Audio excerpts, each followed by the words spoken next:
بسم اللہ الرحمن الرحیم۔ نبی اکرم صلی اللہ تعالیٰ علیہ وسلم کی داڑھی مبارک۔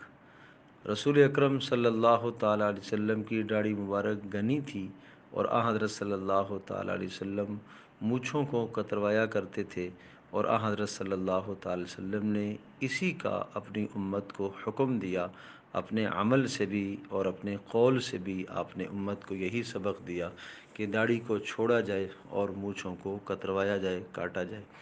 داڑھی کے جو بال زائد ہو جایا کرتے تھے ان کو حضرت صلی اللہ تعالی وسلم کتروا دیا کرتے تھے، لے لیا کرتے تھے۔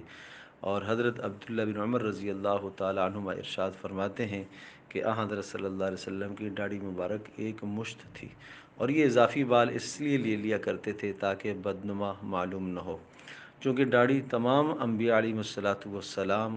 کی سنت ہے۔ اور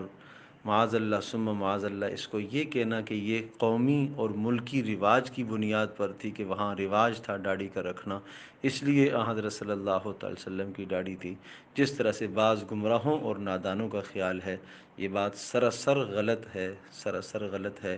داڑھی مبارک صرف رسول اکرم صلی اللہ تعالی وسلم کی سنت ہی نہیں، اور صرف اسلام ہی نہیں، اسلام ہی کے اندر نہیں، بلکہ تمام انبیاء علیہ الصلاۃ والسلام کی یہ مبارک متفقہ سنت ہے۔ جس طرح سے حدیث میں آتا ہے کہ یہ من سنن المرسلین، انبیاء علیہ الصلاۃ والسلام کی سنتوں میں سے ایک سنت ہے، اور سنت قریب الواجب ہے، یعنی اس کا رکھنا واجب ہے، اور نہ رکھنا اور کاٹنا اور ایک مجھ سے کم کرنا اور بالکل صاف کرنا گناہ کبیرہ ہے، بہت بڑا گناہ ہے۔ حضرت صلی اللہ تعالیٰ علیہ وسلم کی اس مبارک سنت کو اپنے چہرے پر سجایا جائے، اور اسی میں اپنے لیے دنیا اور آخرت دونوں جہانوں کی سعادت مندی اور کامیابی کو سمجھا جائے۔ پیارے پیغمبر صلی اللہ تعالیٰ علیہ وسلم کے چہرے کی طرح اپنا چہرہ بنا لینا، شاید یہی عمل اللہ پاک کو پسند آ جائے، یہی ادا اللہ کو پسند آ جائے اور ہماری بخشش کا ذریعہ بن جائے۔ اور یہ مبارک سنت حضرت صلی اللہ تعالیٰ علیہ وسلم کے ساتھ لگاؤ اور نبی علیہ الصلاۃ والسلام کے ساتھ محبت کی ایک دلیل ہے کہ پیارے پیغمبر صلی اللہ تعالی وسلم کا جو حلیہ، جو آپ کا چہرہ انور، چہرہ مبارک تھا،